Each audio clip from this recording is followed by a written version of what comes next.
ಹಿಮವಾಹಿನಿ ಇದ್ದಿದ್ದು ಇದ್ದ ಮಳವಳ್ಳಿ ತಾಲೂಕಿನ ಚಿಕ್ಕಮುಲಗೂಡು ಬಳಿ ರೌಡಿ ಶೀಟರ್ ಮುತ್ತುರಾಜ್ ಅಲಿಯಾಸ್ ಡಕ್ಕನ ಮೇಲೆ ಹಲಗೂರು ವೃತ್ತದ ಸರ್ಕಲ್ ಇನ್ಸ್ಪೆಕ್ಟರ್ ಶ್ರೀಧರ್ ಫೈರಿಂಗ್ ಮಾಡಿ ಬಂಧಿಸಿದ್ದಾರೆ.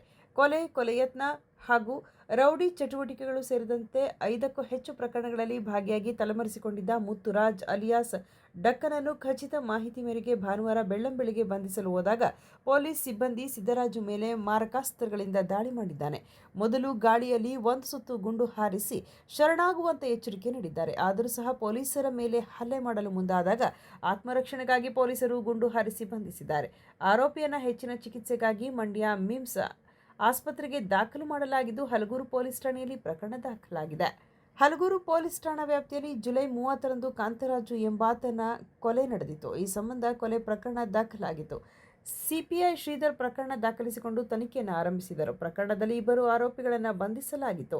ತನಿಖೆ ವೇಳೆ ಕಾಂತರಾಜು ಕೊಲೆಗೆ ಮುತ್ತುರಾಜ ಅಲಿಯಾಸ್ ಡಕ್ಕ ಸುಪಾರಿ ನೀಡಿರುವ ಬಗ್ಗೆ ಆರೋಪಿಗಳು ಬಾಯ್ಬಿಟ್ಟಿದ್ದರು. ಡಕ್ಕ ಅಲಿಯಾಸ್ ಮುತ್ತುರಾಜ್ ಸೂಚನೆ ಮೇಲೆ ಕೊಲೆ ನಡೆಸಿರುವುದಾಗಿ ಆರೋಪಿಗಳು ತಪ್ಪೊಪ್ಪಿಕೊಂಡಿದ್ದಾರೆ. ಈ ಹಿನ್ನೆಲೆಯಲ್ಲಿ ಈತನ ಬಂಧನಕ್ಕೆ ಪೊಲೀಸರು ಶೋಧ ಕೈಗೊಂಡಿದ್ದರು. ಸುದ್ದಿ 3 ವಾಹಿನಿಯ ಹೆಚ್ಚಿನ ಮಾಹಿತಿಗಾಗಿ ಸಬ್ಸ್ಕ್ರೈಬ್ ಆಗಿ ಹಾಗೂ ಬೆಲ್ ಬಟನ್ ಒತ್ತಿ.